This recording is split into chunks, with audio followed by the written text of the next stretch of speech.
Mis hermanos, la pregunta que corresponde este día es la pregunta 55. ¿Qué crees acerca del perdón de los pecados?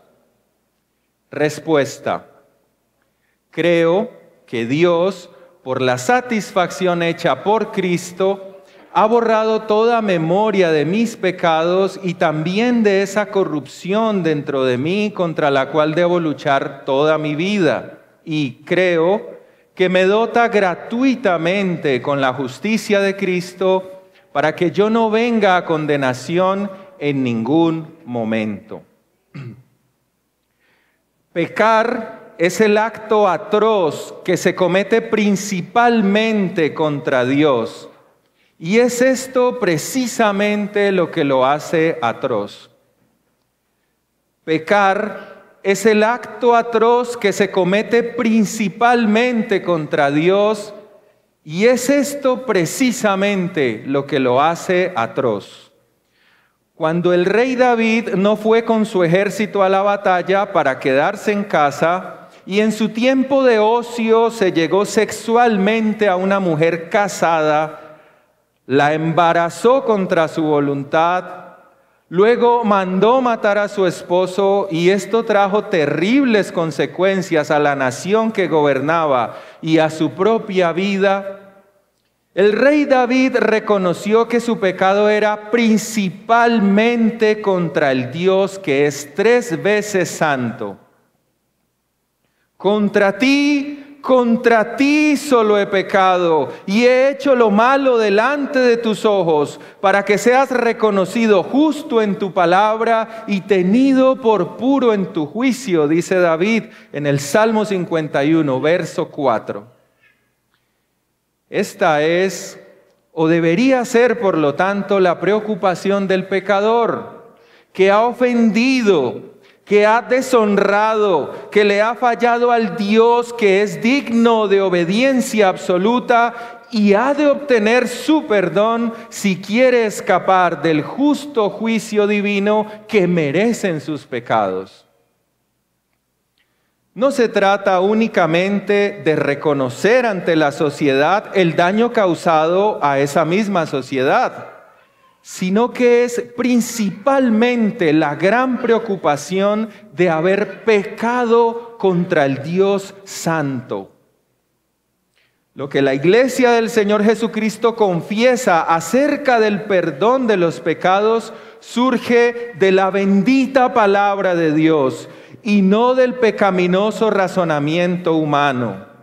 De otra manera, concluiríamos con el mundo que nuestros pecados no tienen nada que ver con Dios, o que el perdón es un asunto más horizontal que vertical. Es por eso que la respuesta 100% bíblica de nuestro catecismo inicia señalando que creo que Dios, mostrando que este importantísimo asunto tiene que ver directa y principalmente con nuestro Dios. Esto es crucial porque si el hombre lo entiende bíblicamente, no buscará el perdón que tanto urge en nada, ni nadie más que en su ofendido Creador contra el cual ha pecado. El hombre, ante los ojos del Señor, es culpable y corrupto de nacimiento. Por lo tanto, vive con la necesidad constante del perdón divino. Por eso es que vemos que la criatura, ignorante del Evangelio, se la pasa en la búsqueda incesante de tratar de calmar su sucia conciencia con la aprobación de sus semejantes, pensando que su obrar maligno y pecaminoso se compensa con las obras de caridad, obras que hace públicas precisamente para que le digan que es buena persona. Por otra parte, hay quienes acuden a ciertos hombres que se arrogan una supuesta posición sacerdotal en la que, supuestamente, tienen el encargo divino de escuchar confesiones de pecado para luego imponer penitencia y de esta manera dar el perdón al pecador. Pero hermanos, nada de eso es el camino que la Escritura enseña para tener la verdadera paz con Dios. En cuanto a la reparación, es cierto que este aspecto es importante para el Señor, pero en el debido orden, en el correcto orden, primero se deben arreglar las cosas con Dios para luego, hasta donde nos sea posible, reparar a quienes hemos dañado con nuestro pecado. Vemos este debido orden en la confesión del hijo pródigo, quien, al reconocer su horripilante extravío, dijo a su traicionado padre terrenal: Padre, he pecado contra el cielo. Número 1, contra el cielo, como cuando David confesó, contra ti. Y número 2, he pecado contra ti, Padre. Ya no soy digno de ser llamado tu hijo. Hazme como a uno de tus jornaleros. Pero hermanos, les invito a que leamos la parábola del hijo pródigo que está en Lucas, capítulo 15, versos 17 al 21, para analizar otros aspectos de la misma. Evangelio según San Lucas, capítulo 15, versos 17 al 21. Dice la palabra del Señor en Lucas, capítulo 15, versos 17 al 21. Y volviendo en sí, el hijo pródigo dijo: ¿Cuántos jornaleros en casa de mi padre tienen abundancia de pan y yo aquí perezco de hambre? Me levantaré e iré a mi padre y le diré: Padre, he pecado contra el cielo y contra ti. Ya no soy digno de ser llamado tu hijo. Hazme como a uno de tus jornaleros. Y levantándose vino a su padre, y cuando aún estaba lejos, lo vio su padre, y fue movido a misericordia, y corrió, y se echó sobre su cuello, y le besó. Y el hijo le dijo: Padre, he pecado contra el cielo y contra ti, y ya no soy digno de ser llamado tu hijo.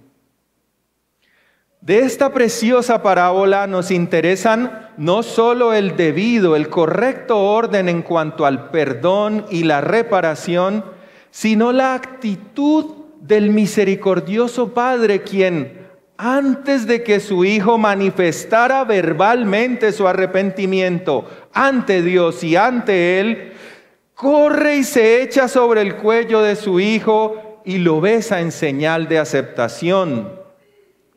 En este sentido, hermanos, el padre de esta parábola representa a Dios, quien inclusive antes del arrepentimiento expresado con los labios de sus hijos, ya está dispuesto, ya está propicio, ya está favorable a perdonarlos. El padre de la parábola tiene una base fuerte e inamovible que lo impulsa poderosamente a perdonar a su extraviado pero arrepentido hijo. ¿Cuál? Pues que aquel es su hijo y él es su padre. Dice este padre en los versos 23 y 24: comamos y regocijémonos, porque este hijo mío estaba muerto y ha vuelto a la vida. Estaba perdido y ha sido hallado. En cuanto al Padre Celestial, la base fuerte e inamovible para el perdón de nuestros pecados es su eterno Hijo, nuestro Señor Jesucristo. Por eso continúa diciendo la respuesta de nuestro catecismo: creo que Dios, por la satisfacción hecha por Cristo, así es, hermanos, una vez Dios decide en su gran amor perdonar al pecador, lo hace única y exclusivamente sobre la base de la persona y obra de su Santo Hijo, quien ha oficiado como nuestro gran sumo sacerdote y quien ha sido el sacrificio perfecto, ofrecido una vez y para siempre, obteniendo el perdón divino de todos nuestros pecados. Leamos, por favor, la primera carta de Juan, el capítulo 2, el verso 1 y 2. Primera carta del apóstol Juan, capítulo 2, versos 1 y 2. Dice la palabra del Señor en la primera epístola de Juan, el capítulo 2, versos 1 y 2. Hijitos míos, estas cosas os escribo para que no pequéis. Y si alguno hubiere pecado, abogado tenemos para con el Padre, a Jesucristo el justo. Y Él es la propiciación, es la satisfacción por nuestros pecados, y no solamente por los nuestros, sino también por los de todo el mundo. Y Efesios capítulo 1, verso 7 dice: para alabanza de la gloria de su gracia, con la cual nos hizo aceptos en el amado, en quien tenemos redención por su sangre, el perdón de pecados según las riquezas de su gracia. Ahora bien, hermanos, es llamativo que por el énfasis hecho en esta respuesta de nuestro catecismo, señalando que el perdón de los pecados depende enteramente de la buena voluntad de Dios, no se haga mención de manera explícita, por lo menos, del arrepentimiento. Ciertamente la fe y el arrepentimiento son de suma importancia en el proceso de la apropiación personal del perdón divino. Dice, por ejemplo, Ursinus, escucha por favor. El decreto de Dios, por tanto, respecto al perdón de los pecados es eterno, pero su ejecución tiene lugar en el momento en que nos aplicamos a nosotros mismos por fe el perdón que el Evangelio nos ofrece. Es de la misma manera que Dios siempre ama a su pueblo, pero no derrama este amor en sus corazones antes de su arrepentimiento. Pero aquellos que verdaderamente se arrepienten obtienen a la larga el testimonio de su conciencia por el Espíritu Santo que les ha sido dado de que son amados de Dios y por lo tanto disfrutan del perdón de los pecados, dice Ursinus. Pero iglesia, resulta incorrecto concluir que la base sobre la que Dios perdona es un excelente arrepentimiento, es decir, un esfuerzo propio para derramar lágrimas de cocodrilo, lágrimas que solo expresan un simple remordimiento y no el dolor de haber ofendido al Dios Santo. O la frívola, calculada y precisa confesión de todos y cada uno de los pecados cometidos, como cuando Lutero se confesaba cuando era monje, pero no tenía el perdón divino.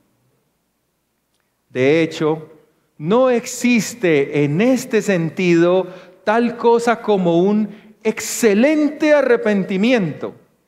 Pero de lo que sí habla la Escritura es de un arrepentimiento verdadero, evidenciado en un comportamiento piadoso, frutos dignos de arrepentimiento, como predicaba Juan el Bautista. Pero la Biblia no habla de una habilidad propia para arrepentirnos y así obtener el perdón de Dios. Jonathan Edwards decía: necesito arrepentirme de mi arrepentimiento que a veces es tan superficial. Es más, el arrepentimiento, el verdadero, ese cambio de mentalidad, ese volverse a Dios, así como la fe, es un don de Dios, es un actuar de Dios en nosotros. Leámoslo en Hechos capítulo 11, verso 18.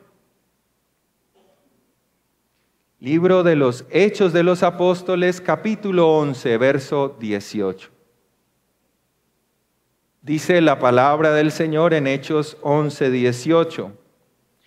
Entonces, oídas estas cosas, callaron y glorificaron a Dios diciendo: de manera que también a los gentiles ha dado Dios arrepentimiento para vida.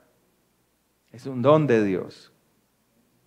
Ahora bien, hermanos, nuestro catecismo resume lo que significa que Dios perdone nuestros pecados con la siguiente expresión: Creo que Dios, por la satisfacción hecha por Cristo, ha borrado toda memoria de mis pecados y también de esa corrupción dentro de mí contra la cual debo luchar toda mi vida, y creo que me dota gratuitamente con la justicia de Cristo para que yo no venga a condenación en ningún momento. Según nuestro catecismo, la respuesta 100% bíblica que da, el perdón divino consta de dos partes. Una, por decirlo así, negativa, y la otra positiva.